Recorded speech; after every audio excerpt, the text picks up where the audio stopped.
conviction rate to 93.31% in 2020-2021. We also achieved a historical conviction, securing the highest penalties and fines ever imposed for an economic crime in Kenya. The foundation of my strategy for the ODPP rested on three pillars: recasting, relearning, and retooling. Recasting centered on the collaboration, cooperation, and coordination approach, and it resulted in the establishment of a synergistic relationship within the criminal justice sector. As a testament of these achievements, I was appointed as the Vice Chair of the National Council on the Administration of Justice, NCAJ. Furthermore, we signed crucial international cooperation agreements and fostered the establishment of vital regional and international prosecutors networks, which led to my election as the inaugural president of the Eastern African Association of Prosecutors. During my tenure, we significantly expanded the association membership from 5 countries to 14. We launched the All for Justice initiative aimed at decongesting the courts and correctional facilities through creating alternatives to prosecutions, including diversion and plea bargaining. My relearning strategy, Honorable Chair, focused on building the technical skills and expertise of staff to enhance the ODPP's capacity to effectively deliver on its mandate, and we established and operationalized the Prosecution Training Institute and realized the development of lifelong learning and leadership as a strategic commitment of the office. As part of the retooling pillar, I prioritized strengthening the infrastructural operational capacity of the ODPP. The outcomes of these efforts were remarkable and included the acquisition of new offices at the ODPP headquarters. The fleet of vehicles was expanded and a boat was acquired to enhance the accessibility to justice. Development of the Wadilifu case management system, implementation of the central case intake system, establishment of the performance management system, utilization of crime mapping for monitoring offenses, implementation of the Malalamishi complaints and case review system, adaptation of decision to charge guidelines, introduction of guidelines for the appointment of public prosecutors, practice directions on the delegation of prosecutorial powers, systems for virtual court appearance, a lactation room to cater for the needs of young mothers, improved terms and conditions of service for all staff. Furthermore, the launch of the ODPP Cafe, an online weekly talk show program, enhanced public outreach and engagement. You will find more of these achievements in the documents I have shared with you today. I want to thank the staff of the ODPP for the privilege to lead them and for our wonderful partnership over the past few years. We could not have achieved these objectives if not for their dedication and commitment to service, and for that I will be eternally grateful. I consider the role of ODPP as crucial in according me the requisite preparation for this position. As a DPP, I became a consumer of intelligence products and benefited from insights provided by NIS. This provided a 360-degree vantage point in which I could see the opportunities and challenges within the wider national security architecture. And more importantly, I gained perspectives on how intelligence reports need to be improved and developed with the aim of enhancing their usefulness to better serve the needs of their consumers. Honorable Chair and members, the Latin words apti parati fidelis translates to capable, available, reliable. This is the motto of NIS. These are not just words, but a lived reality. To the many professional, patriotic, principled women and men dedicated to safeguarding our country and its interests. They work diligently behind the scenes under immense pressure and at times facing great risks to their lives, with some paying the ultimate price for their patriotism. They are resilient, adaptive to threats, unrecognized and unacknowledged, just dedicated to their mission, and I'm deeply grateful for the opportunity to return to the service and to lead these remarkable professionals. The National Intelligence Service is a crucial cog in our national security system. Point of order. Chair, you ask our nominee to make a brief remarks about his background, briefly.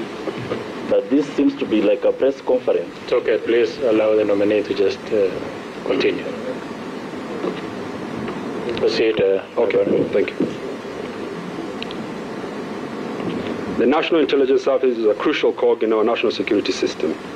It is an institution that not only helps to address current threats, but also helps the country forecast its future, threat scenarios and mitigation strategies. And as the threats continue to evolve, so does the operating environment. We now have to contend with a multipolar world marked by geopolitical brinkmanship and conflicts like the Russian-Ukraine conflict, as well as realignments in regions such as the Sahel, Democratic Republic of Congo, and Sudan. Additionally, the shifting economic power and the rise of powerful corporations which challenge state sovereignty within the global landscape. Rapid technological advancement redefine existing threats and give rise to new, both known and unknown challenges. Demographic changes contribute to rapid urbanization, while climate change presents a pressing concern. Point of order, Chair. We were... If you remember, if you just allowed the nominee some time. Yeah, but our point of order is that we were to get brief history of his background, but not what he's going to do in the agency, because this is what we have been doing and we know about it. Okay, so we are pumped with information. maybe you try and summarize, Mr. Noordin, and then later when probably you're responding to the questions, you can as well touch on part of what you will want to undertake in the National Intelligence Service. Kindly. Okay. Honorable Chair, then I think I have, in the first part, covered that. I just thought that I was going to have an opportunity to make an opening statement, but that is okay, Honorable Chair. Is that that's perfectly okay? There are a few more questions, Mr. Noordin, that I would like to ask you. Number one, if you complied with the tax obligations to the state, that is a KRA clearance certificate? Yes, sir. Have you complied with the clearance from the DCI? Yes. Have you complied with the clearance from Higher Education Loans Board? Yes, I have. Have you complied with the clearance from Ethics and Anti-Corruption Commission? Yes. Have you been charged in a court of law or convicted? If yes, please provide details. No. Have you been adversely mentioned in an investigatory or parliamentary report? No. Do you hold dual citizenship? No, I don't. What are your current or anticipated source of income? Honorable Chair, I can avail that.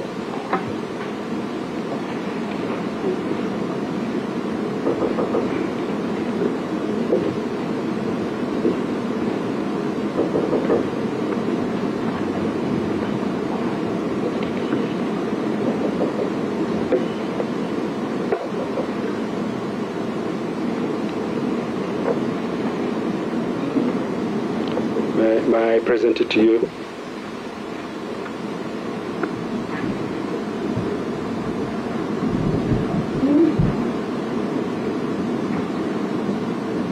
Okay, it will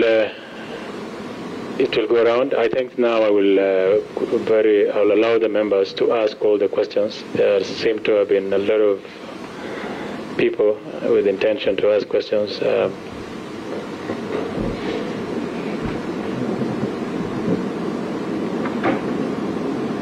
I'm being guided by the legal counsel that you need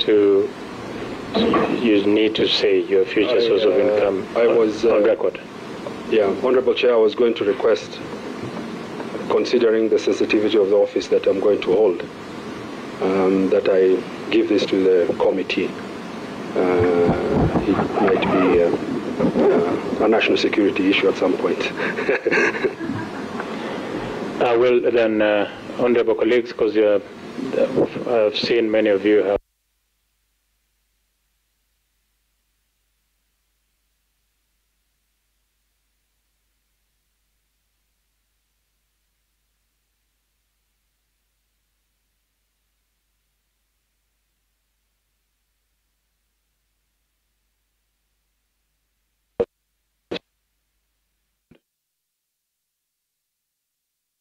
show up and go. Sorry, maybe it is just an oversight. If you allow me to, if this committee finds why I'm here, please.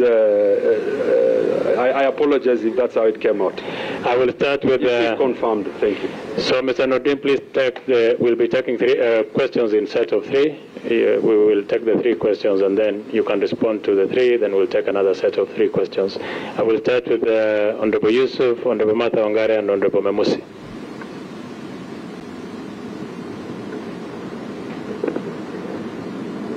Thank you, Chairman, for the opportunity.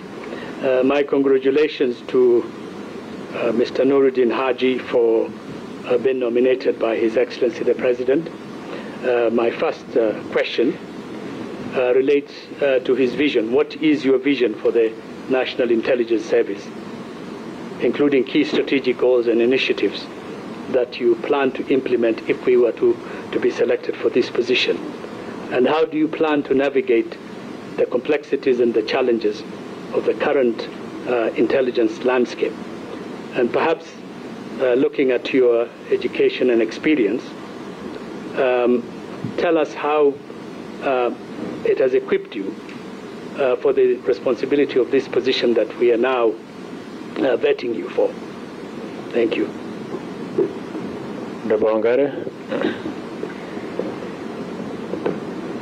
Thank you, Chair. And I know, because I know every member has something to ask, I will be very quick. Number one, on your role as the ODPP, and I know you have given some folder with high-profile cases, and you are on record coming very strongly to say that a case is sealed and you have enough material to prosecute, only to drop it later and cite insufficient evidence. Secondly, you're on record castigating the DCI, and I've read some of it here, in terms of provision of enough material for prosecution or to the end of the cases. And my question is, that ping-pong between the ODPP and the DCI saw us lose very many high-profile cases, especially for the PEPs, or what we call the politically exposed persons. So what would you take? Because what that exposed is that it exposed ridicule, because you are serving the same government, ridicule and incompetence between the two offices. So my question is, what difference will you do? And if you have admitted to have been influenced or interfered with, what will you do differently if you get to the NIS? And I said because the prosecution used to be under the AG, where you also served before the 2010 Constitution, and the idea of ODPP was to get the independence and integrity for prosecution. So I'll be very keen to know what would you do differently? Finally, you have you had worked with the NIS before, and all the way to the level of assistant director counter organized crime with NIS. What would you say was your biggest achievement? And my issue here, I'm targeting an issue of intelligence gathering, but more importantly, the issue of proliferation of arms, small arms, specifically the area of the northern Kenya, Marsabit, the Kerio Valley. What have you done so far to ensure this is dealt with? And the other issue is, do you have any petition on record for removal from office as ODPP as filed to the Public Service Commission? And if so, what is the level and how far is it? Honorable Mose. Thank you, Chair. Mr. Noordin, let me also congratulate you for your nomination by the President. And let me start with the Auditor General report for the financial year 2021-2022, where some underutilized leased office space was flagged out. This was a building on Mombasa Road that was raised as an issue. In Mombasa, where we lost some money. Another point is a building in Machakos town where we lost money. Second, the National Intelligence Service is no longer keen on local intelligence. And a case on point here is the Shakahola issue. What will you do differently to make sure that government is not caught flat-footed, as it has on several occasions? On the issue of withdrawal of cases, Kenyans are very interested to know, and also as representatives of the people, we are also very interested to know, are you bold enough to advise the executive when they are making wrong decisions or against intelligence report, because we've seen past regimes being advised boldly and they follow. The Kibaki administration, the Uhuru administration have also had in the past been advised by your predecessors. You look like somebody who is able to be used by the executive. You're now taking a position where you will be advising the executive. Do you, if I may use that word, do you have the balls to do that? And lastly, that is that's okay, out I'm of told order. that's unparliamentary. I withdraw, but I guess you get my point. Are you bold enough to advise when required? In the past, NIS has diverted or thwarted a lot of terrorist attacks in the country. We are now at a place where we can say the country is quiet. What do you bring on board on this aspect? Do you have any new ideas, or are you going to carry on your predecessor's success, or do you have something different that you do on this front? Thank you. Please respond, Mr. Noordin. Thank you, Honorable Chair. I think some of the questions, I can merge them together. They seem to be the same, especially from the Honorable from Gilgil and Honorable Memusa. Maybe I can start with dealing with the questions on Office of the Director of Public Prosecutions in relations to withdrawals and the impact of some of those withdrawals. Honorable Chair, first I would like to bring it to the attention of the committee that the Constitution is very clear, Section 157, from 6, 7 to 11, on the roles and the powers of the Director of Public Prosecutions. A lot of these cases that have been cited and which we ended up withdrawing were made independently by myself and the teams that we work with. Of course, I do not work independently in a vacuum. I have a team of prosecutors and teams that we work with to review and prosecute the cases.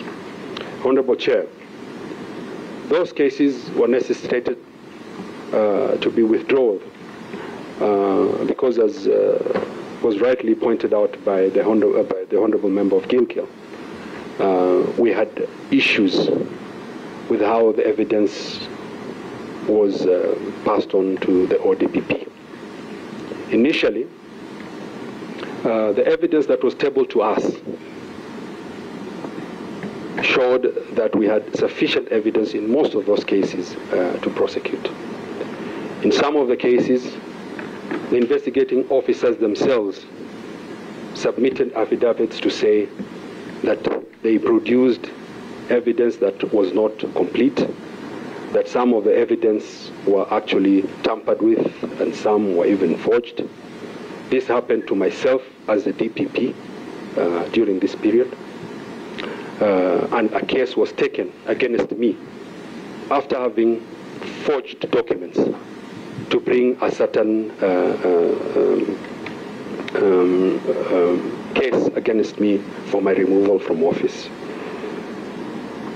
Section 157.6 envisages that the 6 and 7 envisages that the Director of Public Prosecution can withdraw cases where there is a want of evidence or where there is an abuse of processes, and the Constitution under Section 11 actually subsection 11, 157.11 actually requires that the DPP safeguards against abuse of processes.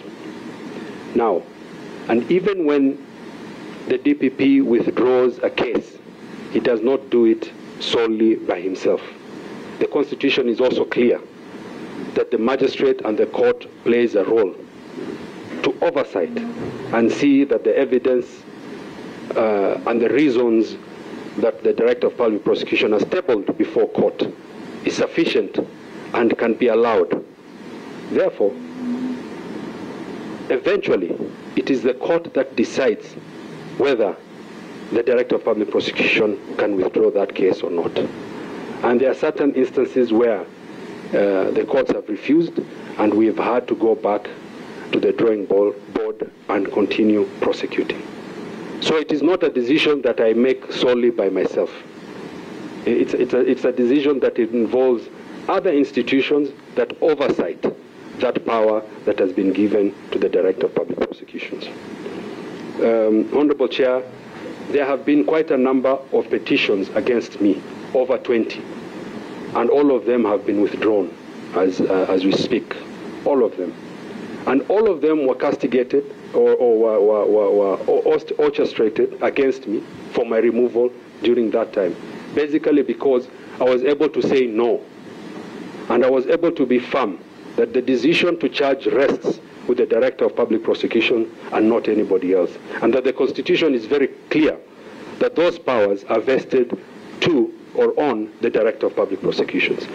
And really, if I was to succumb to the pressures and the coercion that was there, perceived or not, then I would have not been able to make independent decisions that I believe I have been able to do that, including the fact that despite the fact that those cases and the withdrawal would have brought a dent on my career, I had to make that decision because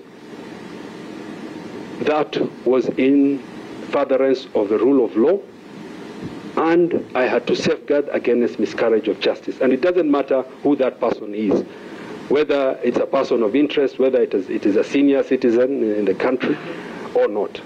And that is a decision that I made, and I do not regret making it. Honorable Chair, on the issue of whether I have,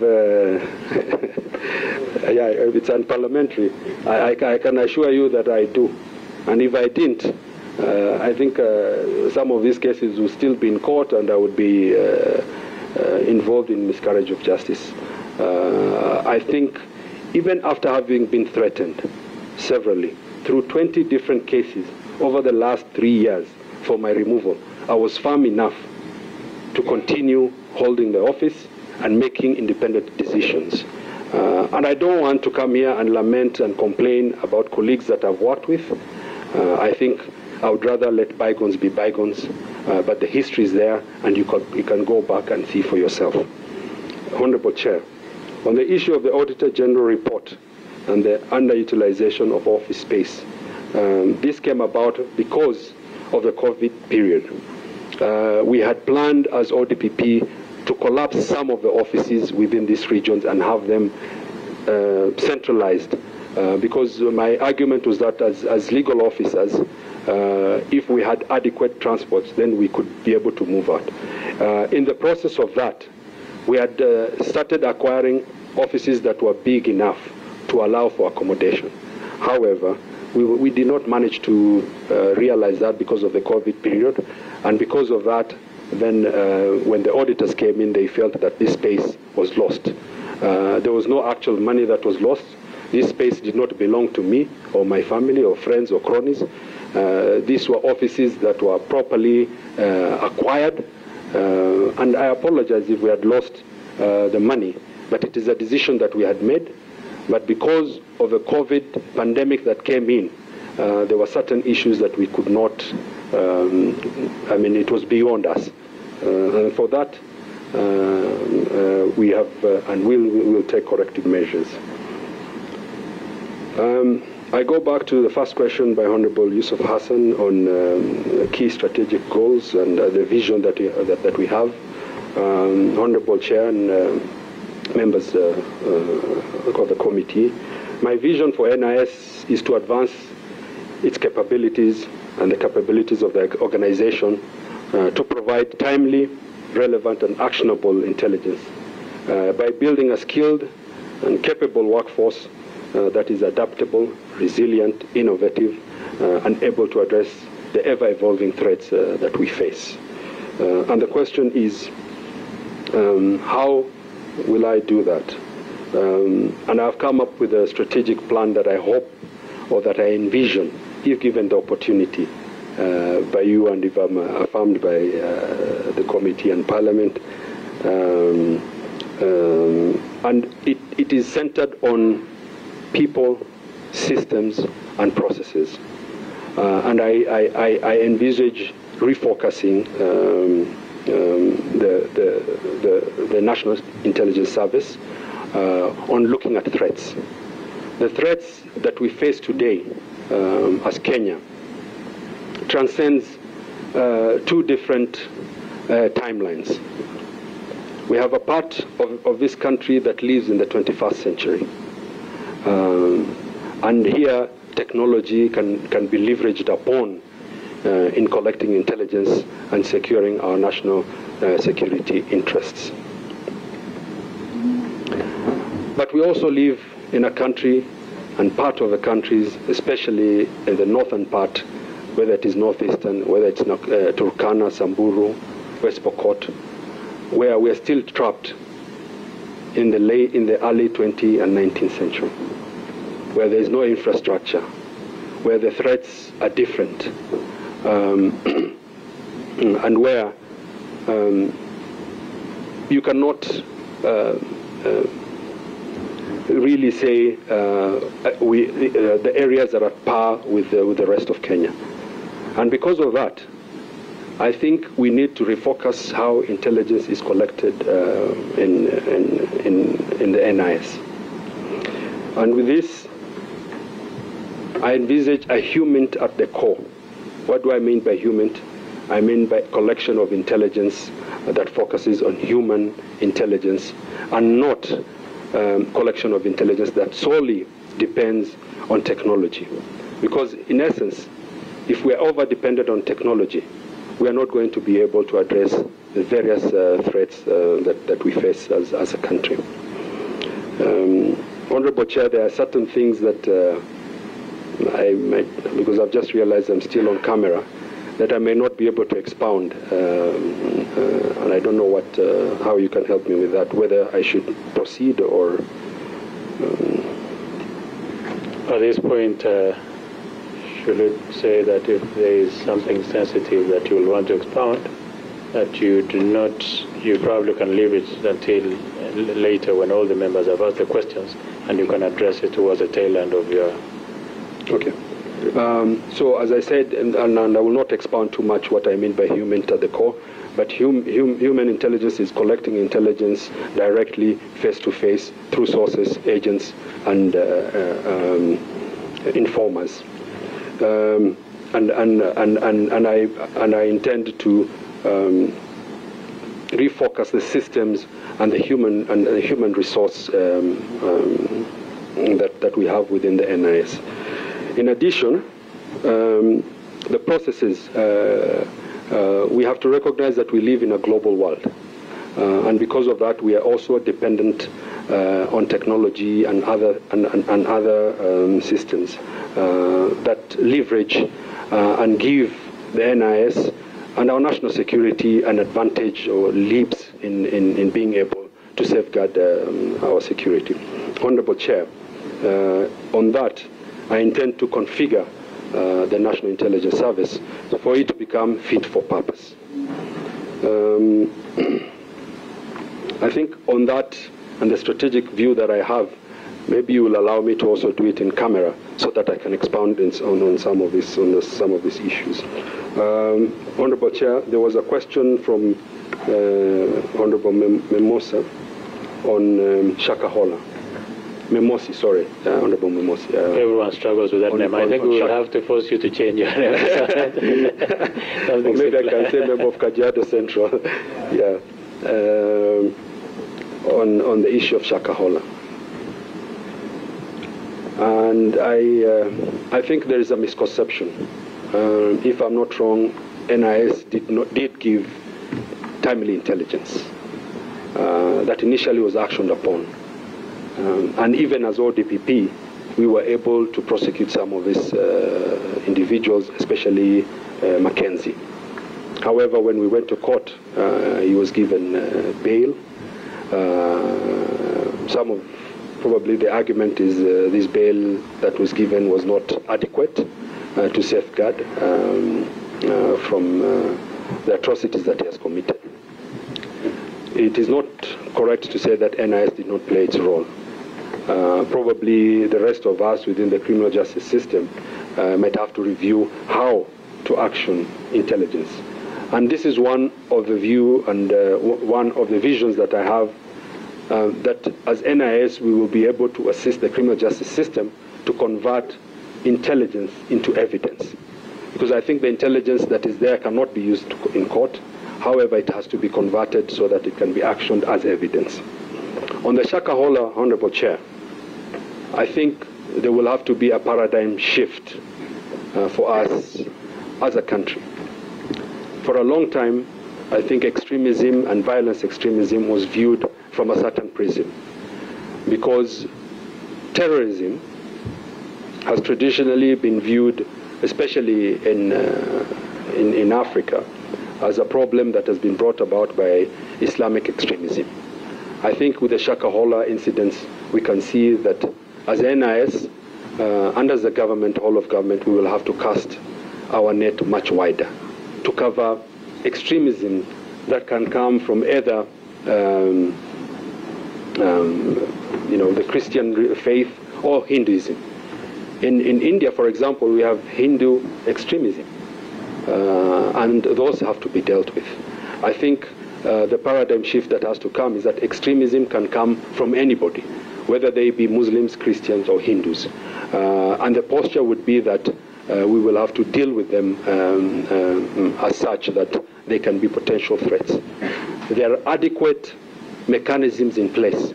I think NIS, NCTC, and other, and NCTC stands for National Counterterrorism Center, and other security organs have adequate programs in place. We have what you call the CVE programs, that is countering violent extremism, and we only need to apply that across board.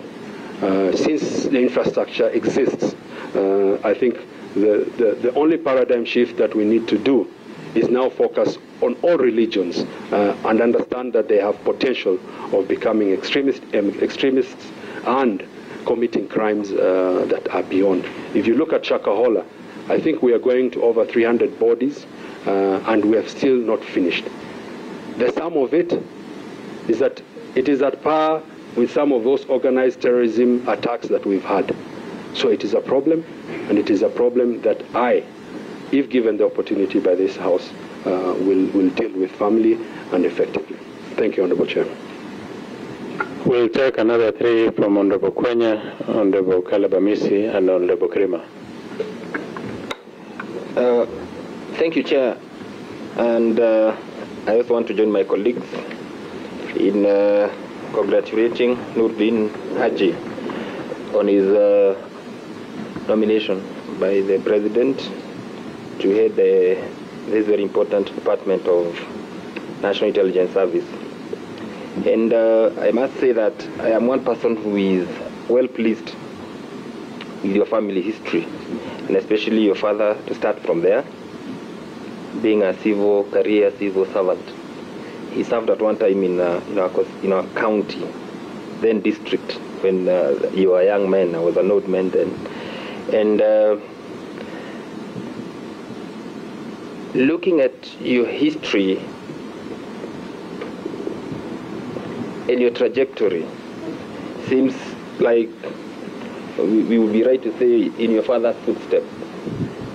Sky may be the limit if this committee is going to approve you.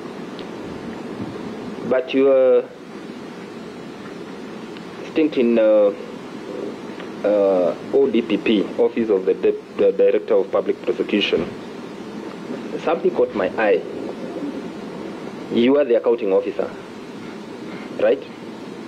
Now, and some question has been just been raised here on the issue of some audit query.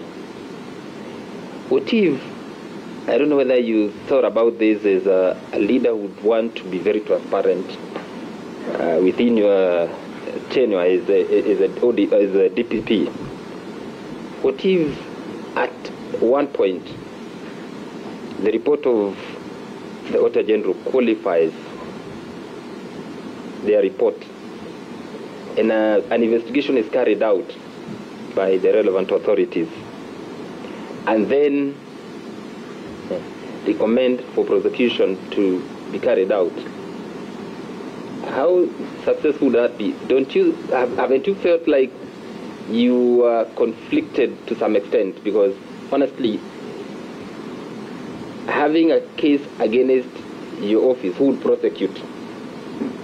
And this has brought some soft underbelly in terms of the office of ODPP and accountability, and to the extent that if someone is found culpable, and especially your office where you are the accounting officer, what would we happen? Have you as a good leader given any recommendation as to how we'd get ourselves or get ODPP out of that quagmire whereby the accounting officer is the prosecutor? Otherwise, I must say anything else. I am satisfied with the questions that you've answered. But on this one, I would want to hear, because you get into an office with a bigger budget, and honestly, you must give yourself into that level of audit and accountability. Thank you, Chair. Honorable Messi. Yeah, thank you, Chair. Chair, first of all, I want to appreciate and recognize your heavy academic credentials and your education history. I want to take you back to where you started. You said you formulated the decision to charge, meaning you are responsible for all the cases that go to court, right?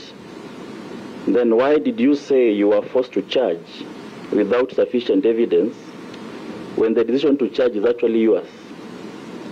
And you know, whether the merit or demerit of it is neither here or there. What is important is the trust. How can Kenyans trust you that you'll not drop high-profile intelligence the way you dropped high-profile cases, whether it's for political expedience or otherwise? Then secondly, Chair, also by your own words, you've recognized the importance of international system and said that the global world as an external actor is also important to the national interests. So allow me to label you as a liberalist. And therefore I'll give you an example of a US journalist who was arrested in Russia on charges of espionage, ostensibly by trying to obtain classified defense information. This was a journalist. Where do you draw the line between free media and information gathering? Because we exist in a convoluted kind of international system where there is free flow of information, too much freedom of gathering of information. So where do you draw the line? This is intelligence gathering, and this is a free media. And I've not been able to get the file, so hope you don't mind asking, what is your net worth in terms of what is your collectively net assets juxtaposed against your net liability, and what is the source? Honorable Kramer. Thank you, Chair. First and foremost, congratulations for our ODPP to have been nominated for the position of the DG NIS.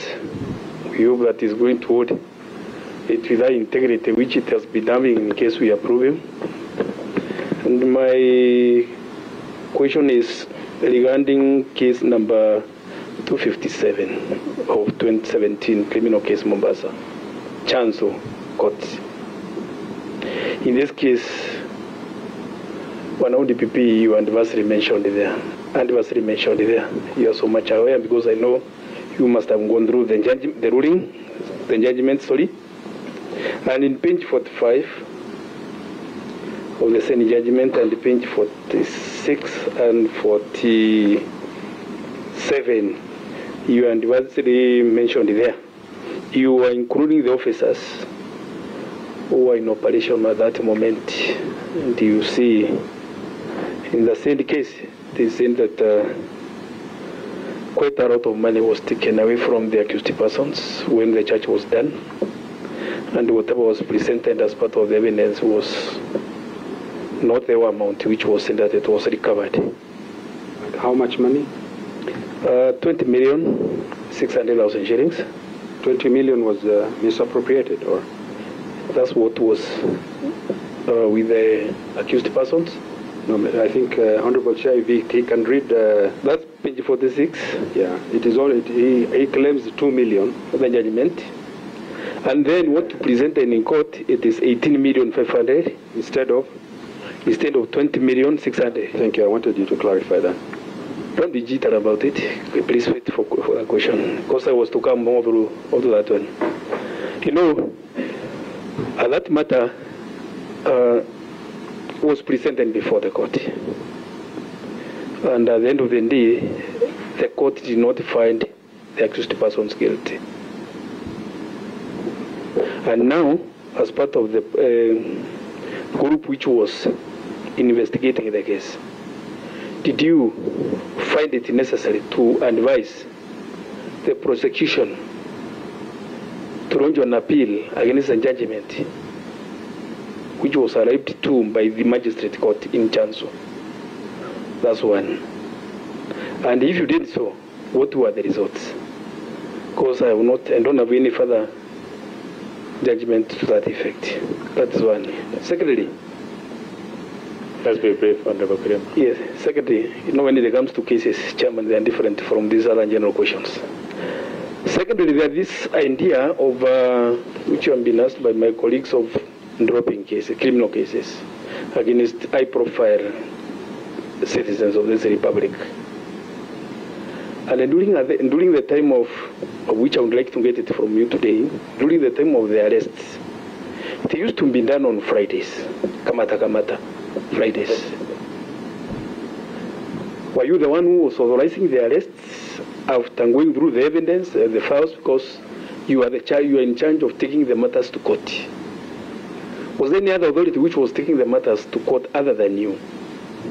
Because as the part of the Constitution, the article which you quoted, it is in that article implied that in case the DPP who is in the DPP who is in the office miscarries out the evidence or injustice to the parties concerned, whoever will be incoming is the one to drop after seeing that there is no evidence or there was victimization or something like that. What was the essence of why you now, after carrying out, in criminal cases, first and foremost, what comes before you take the matter to the court, is a statement from the witnesses. Once you going through them and get satisfied that there is a substantive case of which can sustain a conviction, of which then later you came and you include many cases. That's all, Chairman. I wanted to pick the mind of honorable members in relation to the core mandate of national intelligence, particularly related to classified information. And if you will agree with me, is that he can drop that until the tail end of this interview. Then at that point, then I'll ask the media to leave, and you can ask all the sensitive questions in regards to particularly national intelligence service. Is that agreeable? Great. Good. So if you have any question that touches on how national intelligence operates and you feel like it's a classified information, ignore it for now, and then later I will ask the media to step out and you can respond to them. You may proceed to respond. Thank you, Chairman. I will start with the last question by Honorable Kirima on case number 257. Honorable Chair, first I would want to submit a search certificate that was signed by one Stephen Bika Mangira. And that search certificate, the counting of the money was conducted in front of him. And he signed that the money that was recovered from him in the boot of his car was 18,500,000. 18,500,000. And then I will also submit the statement that he himself voluntarily signed, where he says he had only 18,500,000 shillings in the boot of his car. So when he comes and says that it was 20 million, I think that is very wrong. In addition, we took him to court under the asset recovery, and it was very clear from this judgment, which I shall also submit, that Mr. Mangira was found to be a pathological liar, because he kept on changing the amounts of money that he says he had. And the ruling is here. In fact, the 18,500,000 was forfeited to the government.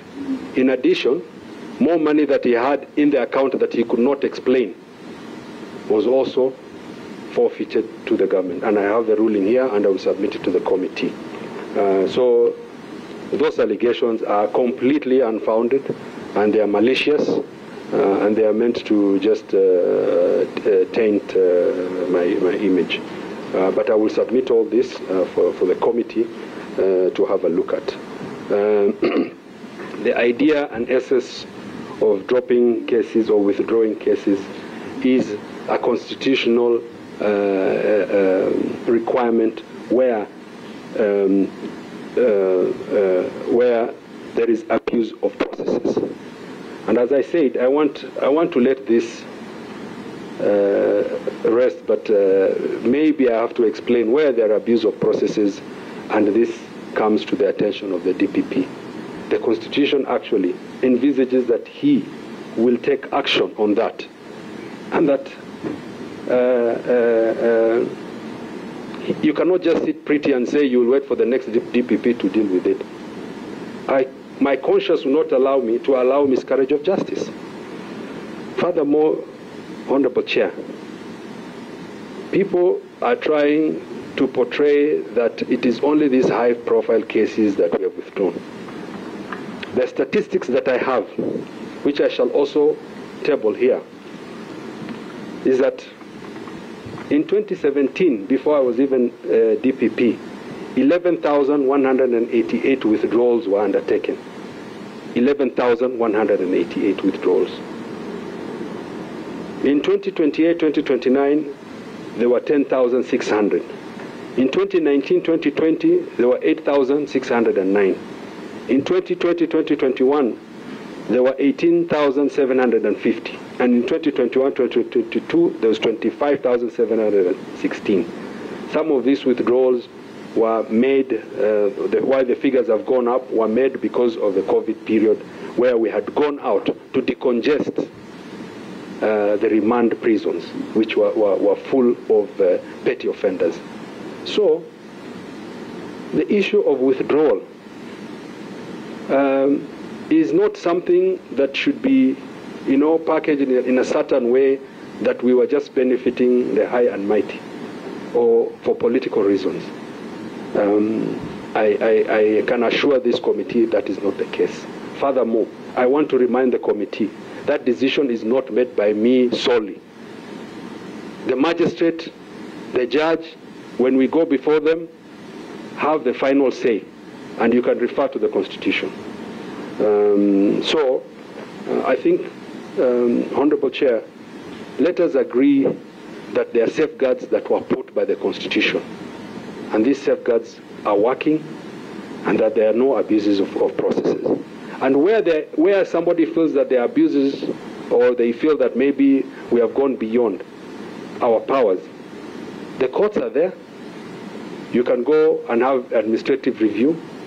You can go and challenge the ODPP as an office. And also, if there is evidence that I have been compromised in any way, then that also can be tabled. But I want to assure this House that the withdrawals we made was based on the evidence that was tabled to us, and reviews that were made openly and independently. Honorable Chair, on the question by the Honorable Member of Kinangop, I think, on the ODPP and the audit report in case we are investigated, I think the Constitution is also very clear under Section 158 on the removal of the Director of Public Prosecutions. I think the safeguards are there that have been provided both in the Constitution and in the ODPP Act. Maybe if the House feels that they need to strengthen that, then it can happen. But it would have to be within the legal framework that allows for the DPP to be able to discharge their duty efficiently and effectively. So, for example, now if I move to NIS and this audit finds that I have done something wrong, then I can be investigated and prosecuted. But also the other way of looking at it is that the DPP, after the end of his tenure, can still be prosecuted, like in other countries where this is done for offices like the ODPP or the President or other offices that are sensitive. I want to assure you that as a Director of National Intelligence Service, I will be transparent and I will observe Chapter 6 of the Constitution. Honorable Chair, the last 3 years, or 4 years actually, the ODPP has gotten clean bill of health from the Auditor General. Actually, a sterling performance, with even awards from the Kenya Revenue Authority. And this one issue of office space, we have also written to the Auditor General to ask for the indulgence to come and do a proper audit and see our point that it is the COVID period that necessitated this and brought this problem. Thank you, Honorable Chair. I think there was a Honorable of Shinyalo on the issue of how can Kenya trust me. First of all, I want, sorry, is it Shinyalo? Chair. Saboti, I'm sorry. member for Saboti. Saboti, yes, sir. Yeah. Sorry, sir. Please don't drop my question. Saboti. First of all, I was never forced to charge. Never. But you know, these questions are forcing me to say some things that I wouldn't have wanted to say. And I have written to the Inspector General of Police for investigations to be instituted because some of the investigations that were done and that were presented to us to make the decision to charge, we discovered later on that they were not properly done and investigated. In fact, some, and Honorable Chair, I'll say this with the hope that it will not, that you'll be able to understand why I'm a bit hesitant. Some of the document examined by the document examiners at the DCI office were done fraudulently by the officers through coercion by their in charge. Do you know the implication of this, Honorable Chair? Is that a lot of those cases can then be challenged on the basis that those documents that were examined were not examined properly by the document examiner. And as a prosecutor, we do not have the expertise to look at those documents. We trust that the person who is making that document examination is a trustworthy person, and that person is honest and a person of integrity. But what happened during this period is that some of those documents were tampered with. For example, to say that this signature did not belong to the Honorable Chair, and therefore this title is not his. Yet that signature belongs to the Honorable Chair. But as prosecutors, we take that report on face value. So, Honorable Chair, I will indulge you, please, to understand why we had to make some of these decisions. And some of them are in court, and you can go and look at them. Thank you, Honorable Chair. We will take another set of three, Honorable Kandie, Honorable Kasalu, and Honorable Triza. Kamata Friday. Yes, Friday is sorry. And the chair, okay, chair, but, let me make it clear. Chair, in the same vein, you also forgot one of my questions. Yeah. Just respond to those two. Just go through your notes, you'll see. It's okay. Just get to Kamata first. I think it is. We make the decision to charge.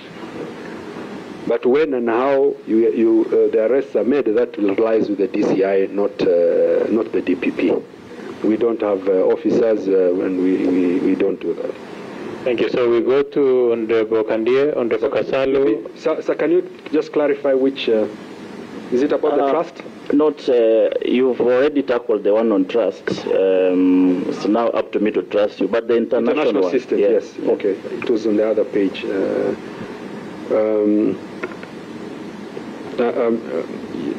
Okay, the line between free media and gathering intelligence.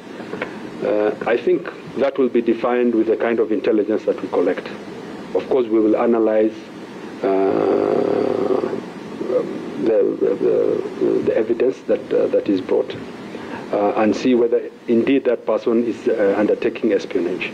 Of course, we respect free media.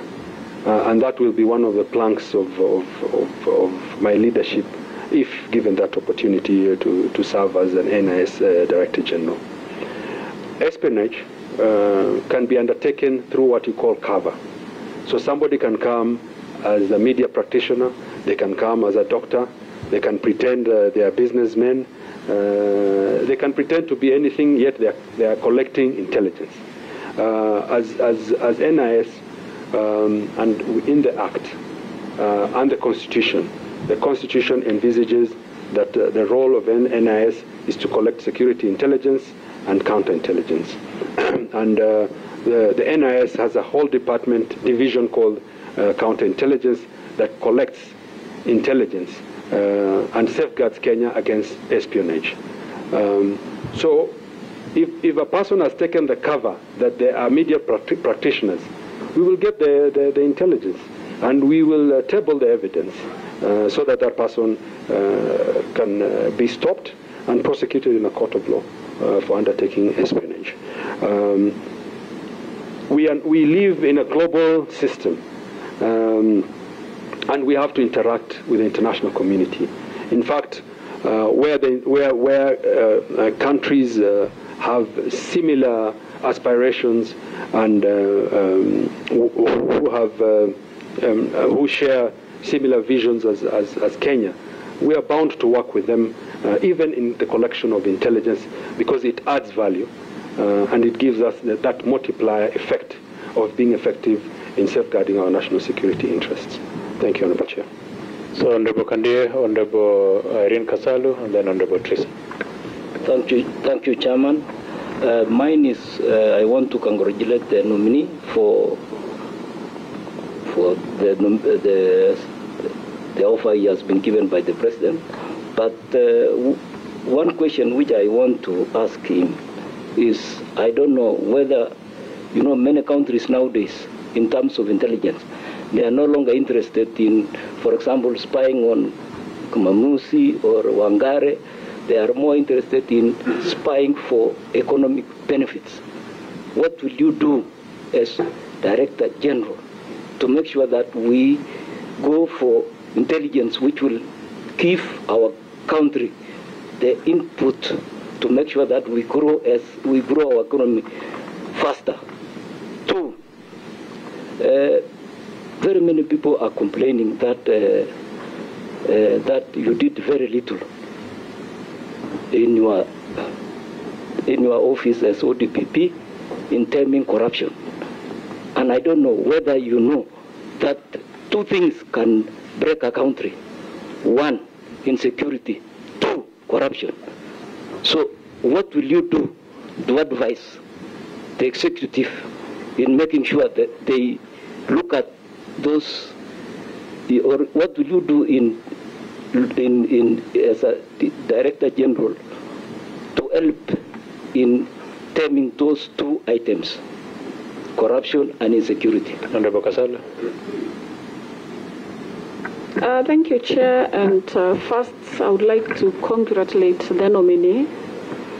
And of course, again, congratulate him. He's well read.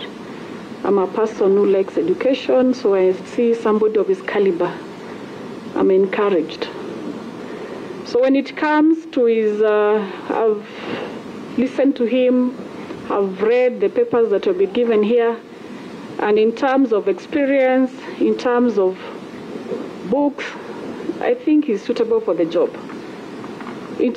But when we come to his integrity issues, he has mentioned earlier, as he was responding to some of the questions from my colleague, that his image may have been dented because of the many withdrawals. And you know, he has really tried to explain himself.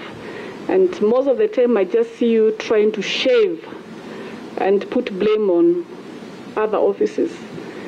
And clearly, I'm sure you know that the public don't have a lot of confidence in yourself. And we feel that you are getting this job because you're being rewarded by the president. Are you being rewarded, Mr. Haji? And Chapter 6 requires you to instill trust in the public. What do you plan to do to make sure that you're able to salvage that, because it's already down the drain? Secondly, the agency of NIS is an independent office and requires you to act as such.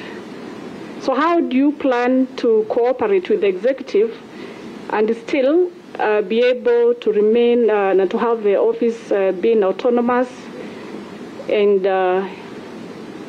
doing your job without the interference of the executive? And finally, how big do you think cybercrime is in this country, and what do you plan on mitigating it?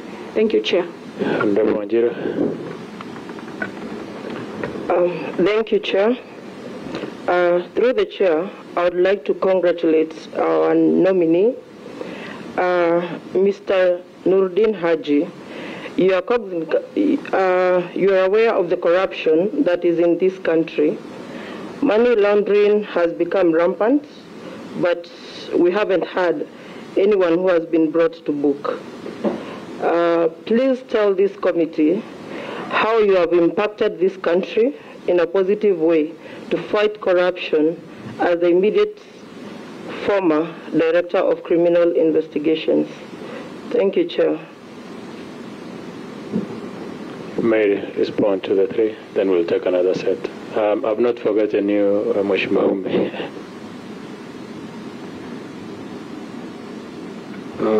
Thank you, Honorable Chair. I think there was a question by Honorable Kandia on economic espionage and how we can help in growing our economy faster. I think the role of the NIS is very clear, that we collect intelligence. What we will do is ensure that we collect timely, accurate intelligence to advise the government and the whole of government on how best we can further and strengthen our economic position as a country and as an anchor country within the region. On the issue of corruption and insecurity, I think he was saying that I did little in terming corruption, and I beg to differ. I did a lot. As I had said earlier, it was during my tenure that the highest ever fined case was achieved during my tenure. And it is not the only one. There were about 4 cases that broke the ceiling in terms of the fines and the sentences that we were able to get as ODPP. In addition, I think it was during my tenure that we managed to bring at fore how best we can deal with corruption. It was during my tenure that we were able to get rulings from court that governors will have to step aside from court and not serve once they're charged. And we were able to go all the way to the Supreme Court to get a definition of who is a public and who is a state officer. And all this have had a positive impact. In addition, it was during my tenure that we were able to bring about prosecution-guided processes, including bringing the concept of follow the money. And I think the fact that a few cases were withdrawn, this was to reset how we can make more effective prosecutions in terms of fighting corruption cases. On issue of, on the question that Honorable Kasalu brought in relation to my integrity, I think I beg to differ with her.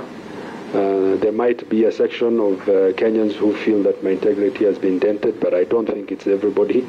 And I think I have tried my best in the circumstances. And I'm saying again, I stand by the withdrawals that I made, and I make no apologies whatsoever. And that is part of being a person of integrity.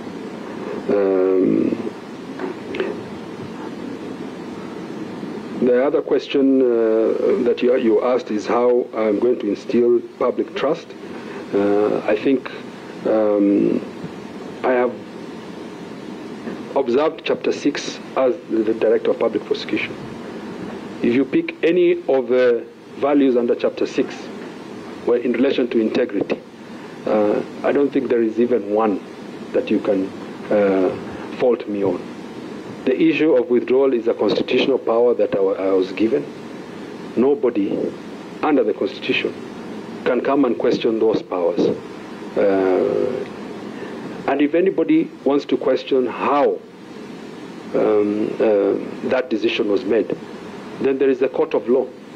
I have not seen anybody, except one case on which I think we will discuss at some point. None of those was I taken to court to be challenged on the decision that I made. There are sweeping statements that have been thrown at me, none of which have the requisite statements, including accusing me of saying that I was coerced and I made the decision under duress. At no point did I say that. Actually, what I said is I was coerced, but I did not succumb to any coercion whatsoever. And the kind of coercion that was meted at me, my house was broken into. I was taken to court severally, over 20 cases within a span of 2 years, and many other things that I cannot discuss here, but some of which I think that they have been alluded to. And this is not a gift, as you are trying to say, or a token from His Excellency the President. Because National Security Intelligence Service is not an organization that you can just wake up and say you're going to gift somebody, or a token because of the good work somebody has done. I think a lot of thought was put into this, and His Excellency the President must have seen the value of having me as his nominee, the director, as a Director General of National Intelligence Service. I think there was a question by Honorable Wanjiru on, sorry, maybe if you can, sorry?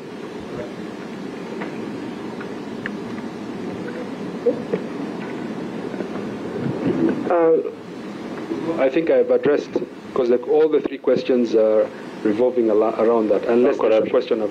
No, it's the same. You've pretty much answered almost the same, but of course you're using, you've responded without necessarily responding to her directly, but it's the same answer. We will take last team. This one you can take the four. So, Honorable Sloya, Honorable Abdulkadir, Honorable Ikana, and then finally Honorable Ume.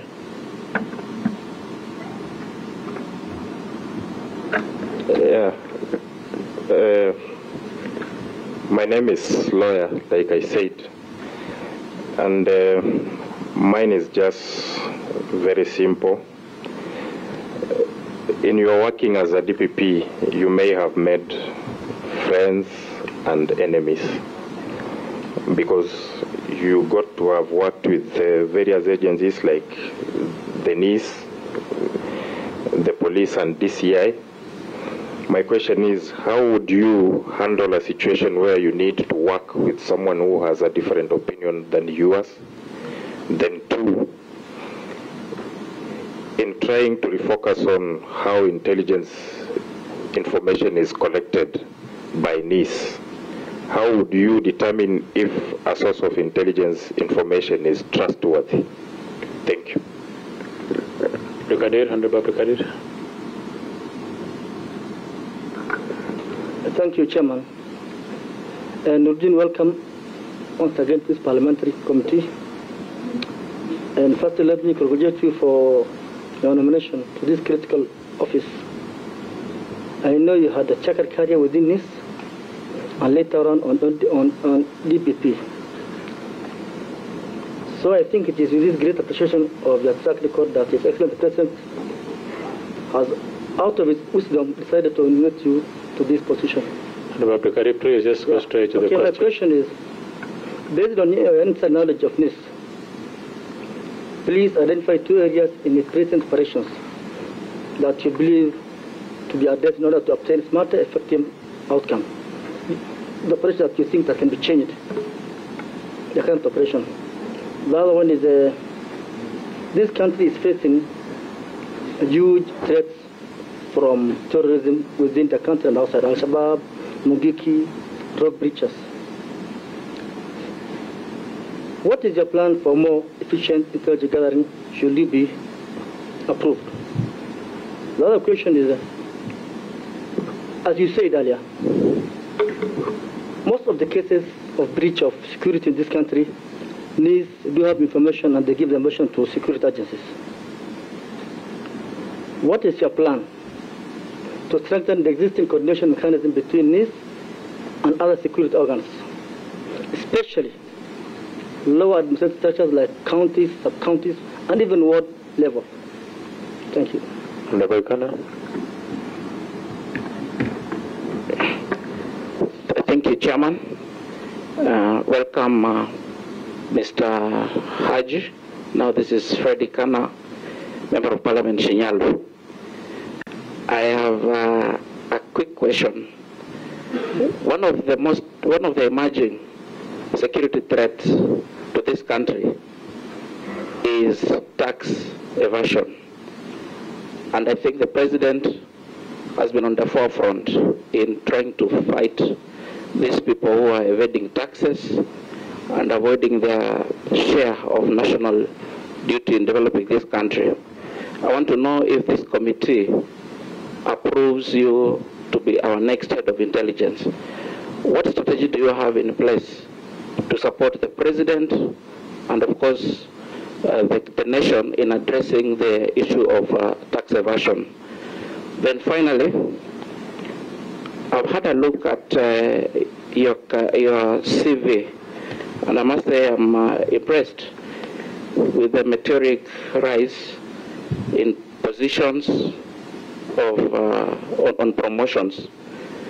But of course, out of curiosity, I see between 2013 and 2016, you were promoted 3 times. And some of the promotion actually came in a span of less than 6 months. So just out of curiosity, maybe just to clarify to myself and Kenyans, to what extent that this would be attributed to your good family name and, of course, connections and influence. I think the last question, in all fairness, is extremely unnecessary, and I will guide that you did not respond to that. Honorable Ume, please. Thank you, Chair. And once again, I would like to congratulate the nominee I've been following the good work you did throughout your term at the office of DPP, but the office you intend to, or the office you seek to occupy currently, is an office that in the eyes of the public has lost a lot of trust. And there are many cases of EGK, especially the extrajudicial killings. And myself, from where I sit, my uncle, I lost him to EGK in 2019, and up until now the case has never gone anywhere. So how do you intend to address these issues, especially to regain the trust in the eyes of Kenyans? Thank you. And just as a rider, so that Honorable Ikana doesn't feel that I was a bit harsh on him, is that you're a member of parliament. Tomorrow your son shall not be denied an opportunity to be a member of parliament merely because they carry the Ikana name. So I think that that is on that note, and I don't want us to escalate beyond that. So Point of order, Mr. Chairman. You know, some of these questions we are asking not on our own behalf. We are asking because the people who are asking, some of the people we are representing, have those questions on their mind. But so it's only good that it is clarified. There's a criteria that Parliament uses during this vetting, and I'm sure you had seen it earlier. Academic qualification and the rest. You are aware of them. Those people are not aware of them. Proceed. Thank you, Honorable Chair. And I would want to, first of all, correct Honorable Ikana. I was not promoted 3 times consecutively. Please look at the CV properly. Don't confuse holding different offices, being transferred from one office to the other, as being promotions. Those are not promotions. I held different offices in different departments under the same level. So I was never, and I have never been promoted. I think, I believe I am a man who is self-made, but I thank my late father for creating a foundation for all of us, and that is not a crime. I think it is something that I'm proud of, and I'm not going to hide that I'm the son of the late Honorable Mohammed Yusuf Haji. On the issue of emerging threats, and you're talking about tax evasion, I think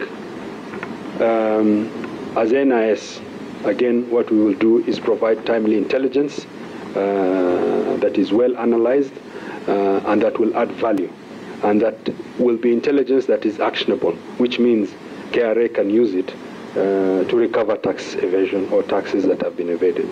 And I think that is the best thing that NIS can do. Of course, we will also try to leverage on technology to ensure that we are able to give the capability to the government to get the required taxes so that we can be a country that is self-sufficient to carry its own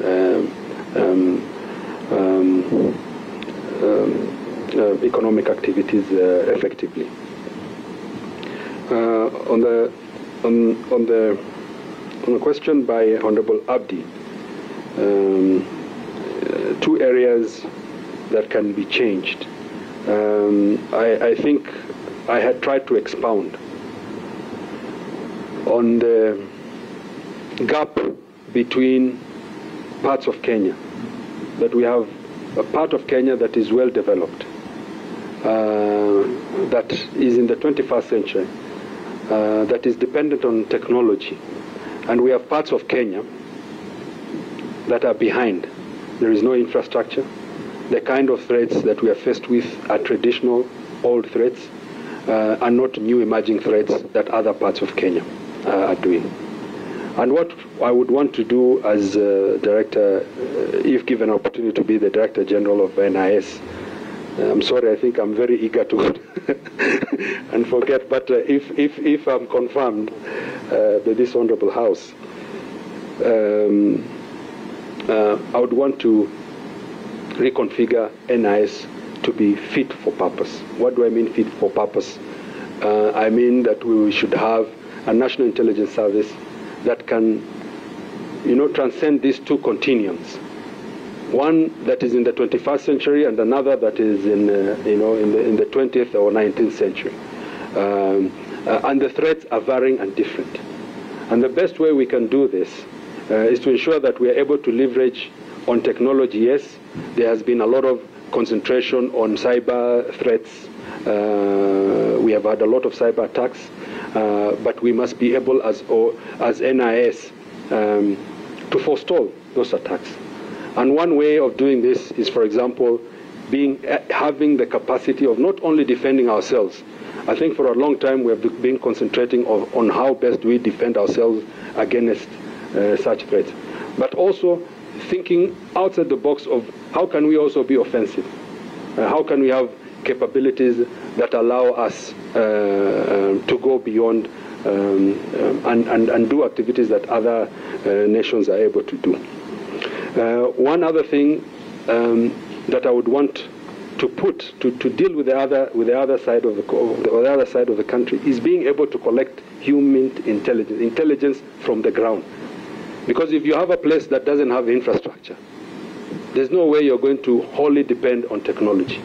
If you look at what happened in Iraq, for example, there was an intelligence gap by the US that depended wholly on technology to gather intelligence.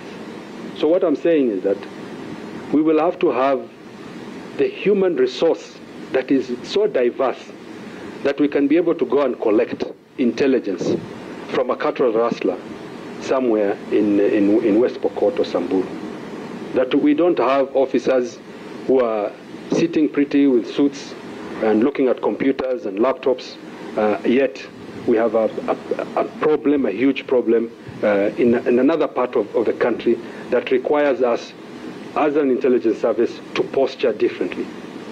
What I'm saying is that as an intelligence service, we will be forward-looking. We will be proactive. We will ensure that we go to the ground to collect the requisite intelligence that would add value to our national security. I think there was a question by Honorable Umi. Sorry, Honorable Lawyer first. Honorable Sloya. Sorry.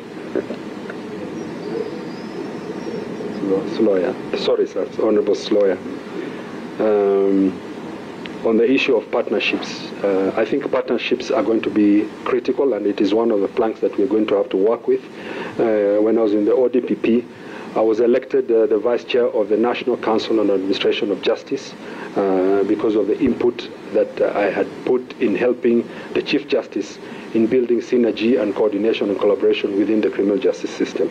I was also elected as the President of the Eastern African Association of Prosecutors because of the partnership that ODPP managed to bring between Kenya and other Eastern African countries. So partnership is going to be key. And there is no way as NIS we are going to be able to work. For example, the threat of terrorism requires us to work in concert with other nations, both regionally and internationally. So the issue of partnership is going to be key, and we are going to ensure that we leverage, of course, the underlying what we're going to place importance on is the kind of cooperation we are going to undertake. We are going to evaluate it. Does it add value to our national security interests? If they do, then we will engage. We will place our national interests first. So partnership, Honorable Chair, is going to be key, and it is something that we are going to strengthen in NIS. The question by Honorable Umi on EJK. First, I want to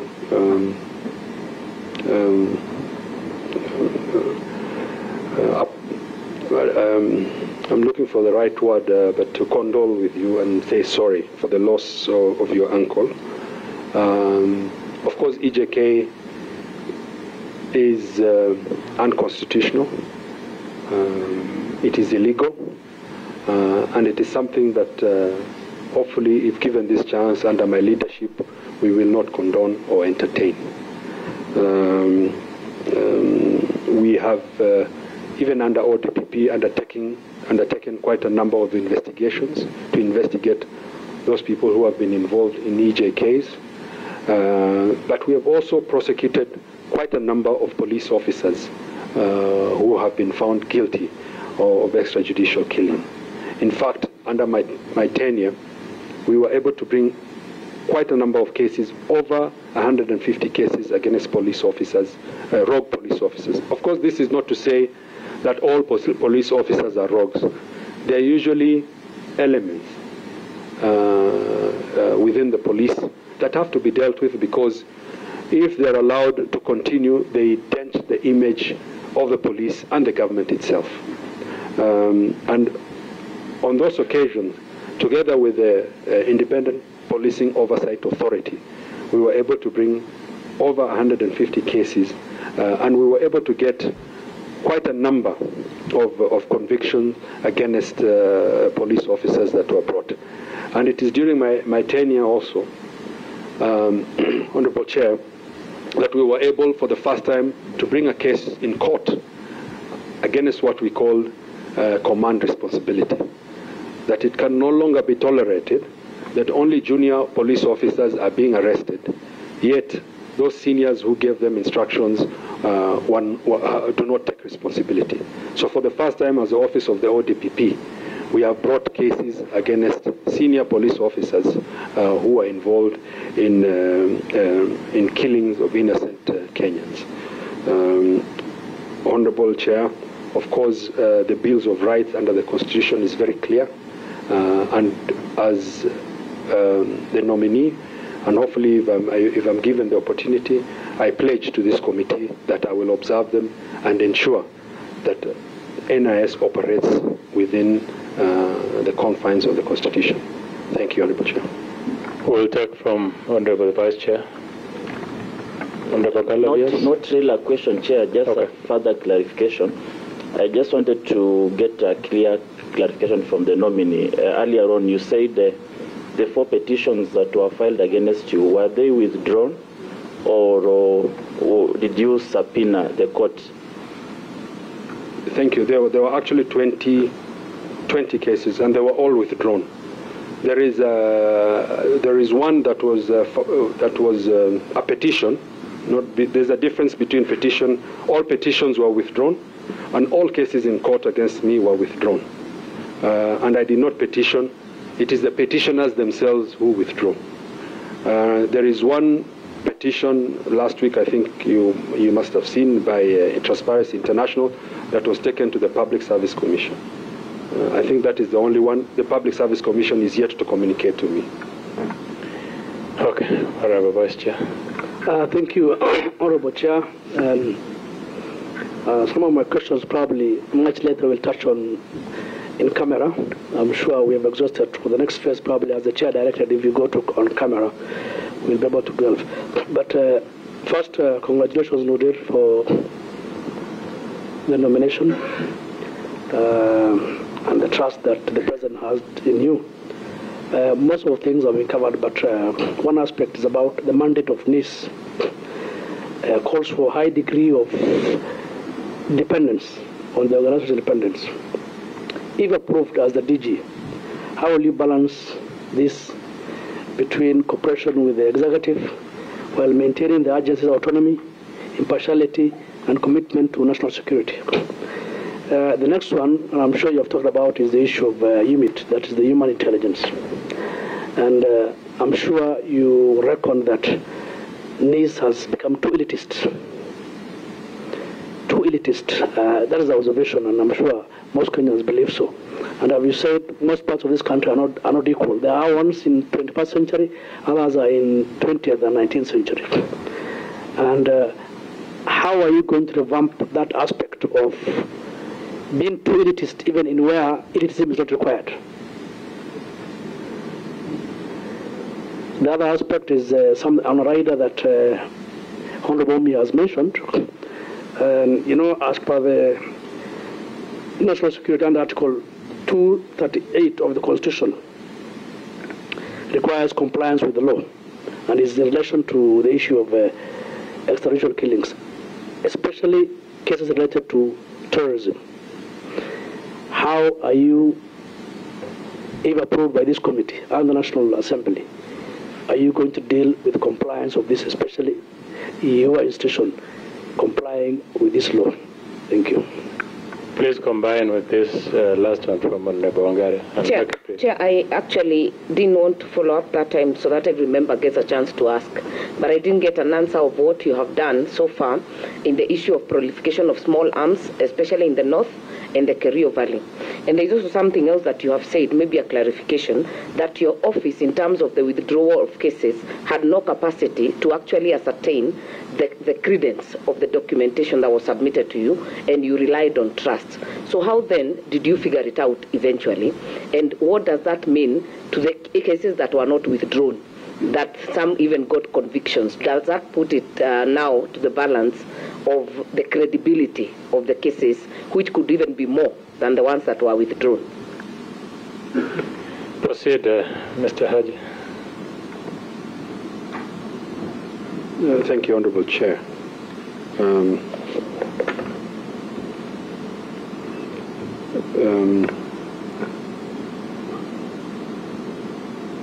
The question by the Vice Chair on how we will relate with the executive, if I'm not wrong. I think the Constitution is very clear.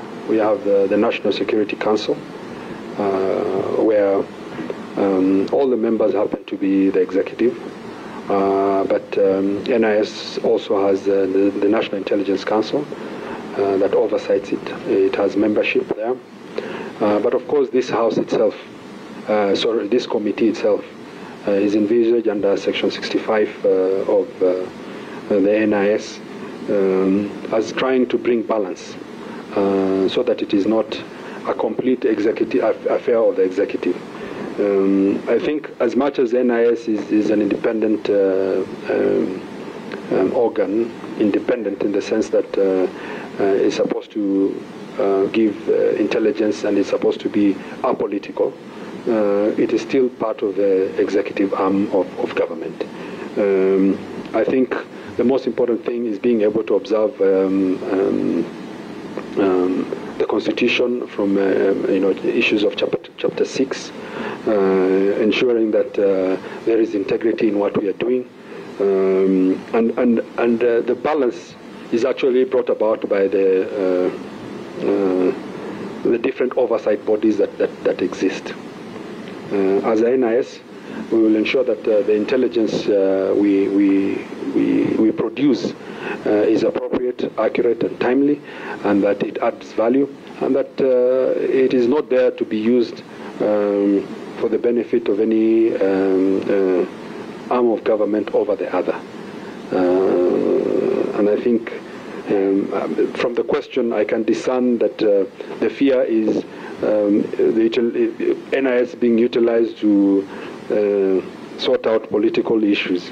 What I want to say is that I assure you that NIS will continue being professional and ensuring that the intelligence that is produced is actually used for the benefit of the national security of this country.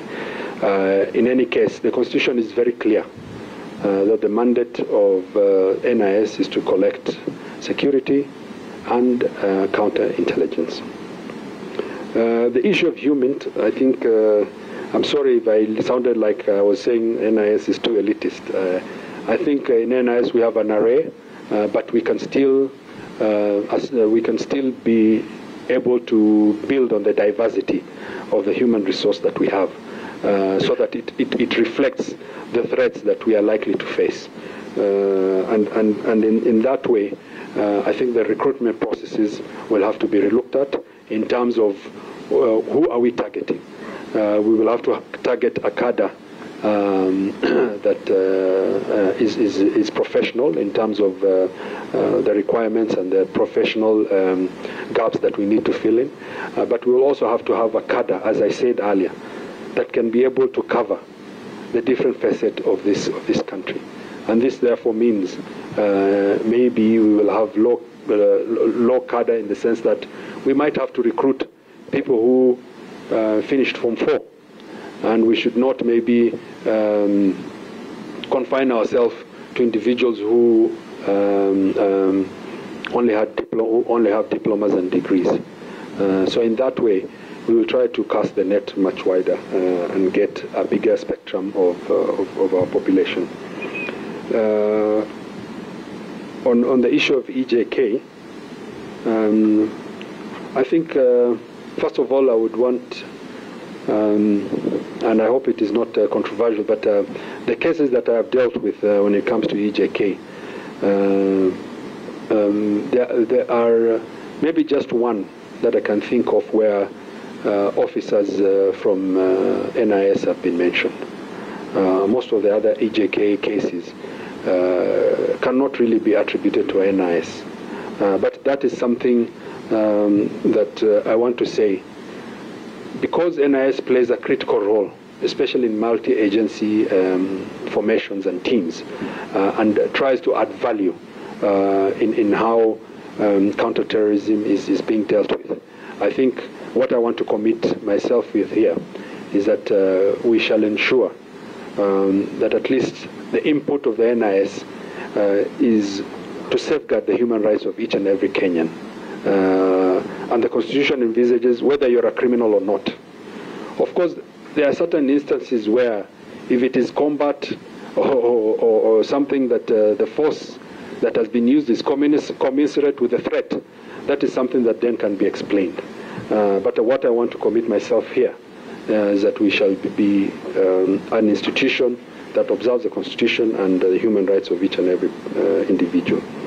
On the issue of proliferation of some small arms, I think in relation to the work that I was doing under counter-organized crime, proliferation of small arms fell under what you call the internal division, not under COC.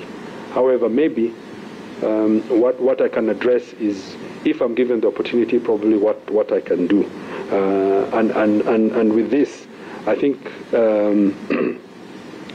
being able to have an array of possibilities of collecting intelligence will be important. But a lot of the proliferation of small arms occurs within our borders. I think as Director General, if confirmed as Director General of NIS, we will have to ensure that we are able to cover these areas adequately through collecting of intelligence, as I said, HUMINT.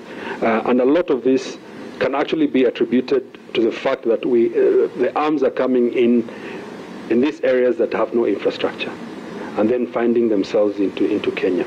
But also, international cooperation and regional cooperation will be key to ensure that we are able to deal with the proliferation of small arms. Regional instability has meant that there's a rise in this. With the instability in Sudan, in South Sudan, in Ethiopia, already in Somalia, that we have had to live with for a long time. This is likely to go up. But as I said, we will try and configure ourselves in such a way that we can be able to surmount this problem. I think one of the roles of NIS, which I would also want to enhance, is being able to forecast the future and gear ourselves to threats that are likely to come up. And the proliferation of small arms is one likely threat that is going to grow, and it will be a problem for us. I sometimes say we are in the wrong neighborhood. We are a strong democratic country that is relatively peaceful, but we have very unstable, in a very unstable neighborhood. But that actually means that we must redefine how we deal with threats that are likely to come to us. On the issue of documents and the credence, this came about by affidavits from the officers themselves. They came up, wrote, and said that there's a problem here, and they pointed out what those problems are. And that's how we were able then to review the cases, withdraw them, and actually what we have done is we've taken all those cases back to the DCI to reinvestigate and give us a final view of how these cases should either proceed or the files being closed. We have not closed the files. What we have done is we have returned so that they can be reviewed, and that evidence can be tabled to us, which means where an officer has tampered with the documents, then they will, the files will come back and will prosecute those officers. Thank you, Honorable Chair. I think up to this far, you've really tried to stay very professionally responsive, particularly on issues that I will have initially thought will have touched on the core mandate of national intelligence without necessarily divulging much of the operations that are sensitive and classified for that matter. So unless there is a member who has a question that will warrant the media to leave, then you can raise your hand, and as I do that, let me also say that, because I've not been able to ask a question, but let me give you in a form of a comment, that there has been a multi-agency team before that comprised some officers from the National Intelligence Service that were used to execute political assignments. I have been a victim personally, but I'm not saying that you go after them. All I'm saying is that if this committee accords you favor, try as much as possible to remove the officers who taint the name of a very professional National Intelligence Service. Make it as professional as possible. Debunk the mystery that surrounds intelligence gathering and officers of intelligence, people who are in hot pursuit of politicians or senior people or just ordinary people should not be in your service. Let you have your professional service, the link from the political class, execute your job of gathering information and giving intelligence to the head of state and for the betterment of our country. Secure our borders, that is one of your jobs. Make sure that there's enough information for any form of extremism from any religion, and that is the advice that I will, or something that I will want to add to what my honorable colleagues have said here. So, Honorable Mamosi, if it is a question that is classified, I can ask the journalist. No, Chair, it's just to answer on what you've asked, and my opinion, Chair, and if members agree, I think if the nominee is passed by this committee and the House, he will be able to answer sensitive questions while in office. But for now, I feel like we've exhausted. If members agree, we should leave it at that. But having said that, no, it's not a question, it's just a comment. The nominee, Chair, is very well placed, having served in NIS before, and having served in your current capacity as ODPP. You indicated that you now know the gaps between intelligence and actioning that. Chair, if the nominee is passed by this committee, it will be very good for you to bring legislation that can seal these gaps. That will be your first assignment if you're passed by this committee. Thank you. So, Mr. Noordin Haji, I'll give you the 3-4 minutes to still give your final remarks and your final plea for this committee to consider your nomination favorably. Please proceed. Thank you, Honorable Chair. First of all, maybe on the issue that you raised, I have often wondered why Section 66 of the ODPP, of the NIS Act has not been operationalized, and that's the complaints board. I will go and look at why there has been delay. Maybe there are valid reasons as to why there have been delays to operationalize it.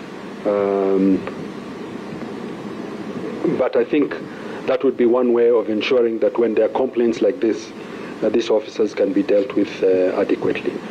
What I want to assure this committee is that I will strive to ensure that NIS observes the Constitution and the rule of law, and that we actually discharge our mandate within the constitutional and the constitutional frameworks that we have. And if confirmed, I want to assure you, Honorable Chair, members, and Kenyans in general, that I will try and ensure that NIS is a professional, efficient, effective organization guided by high fidelity to the Constitution and the law. I also want to commit myself to ensure that I work very closely with this committee as an oversight committee for Kenyans in general. So please rest assured that I will avail myself in person unless there are any reasons why to come and ensure that you effectively discharge your mandate. Honorable Chair, I want to thank His Excellency the President for giving me this opportunity, and for this committee also for being very kind and allowing me to answer the questions and even attempting to give a long opening statement. Thank you, Honorable Chair, and I look forward to working with you. God bless. Thank you, Mr. Haji. I can promise you that this committee is non-adversarial. We will be very objective in evaluating your suitability as the next Director General. We will soon retreat to write a report, extremely objective report. These people are very professional, and I just hope that they accord you that favor. Before then, I can only wish you all the best. You might leave at your pleasure. Just for the record, for the members of the press, it is that DPP Haji has given us all the statutory requirements. We have all of them here with us, and none has been left out. Thank you, Mr. Haji. You might leave at your pleasure.